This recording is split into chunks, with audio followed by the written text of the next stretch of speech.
330 पर जा पहुंची कांग्रेस की सीट। बता दें कि देश की सत्ता पर सबसे अधिक समय तक कायम रहने वाली सबसे पुरानी पार्टी कांग्रेस 2024 के लोकसभा चुनाव में अब तक की चुनावी इतिहास का सबसे कम सीटों पर चुनाव मैदान में उतरेगी।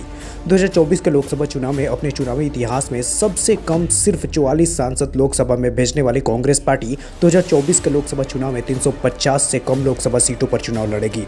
बता दें कि कांग्रेस ने अब तक 266 लोकसभा सीटों पर अपने उम्मीदवारों की घोषणा की है। कांग्रेस से जुड़े सूत्रों के मुताबिक पार्टी के इस लोकसभा चुनाव में कुल 330 से 340 सीटों पर अपने प्रत्याशी उतारेगी।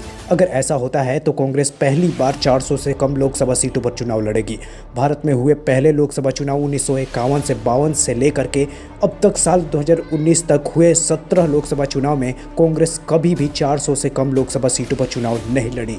कांग्रेस ने अब तक सबसे कम सीटों पर लोकसभा का चुनाव 2004 में लड़ा था, जब पार्टी ने कुल 417 लोकसभा सीटों पर अपने उम्मीदवार उतारे थे।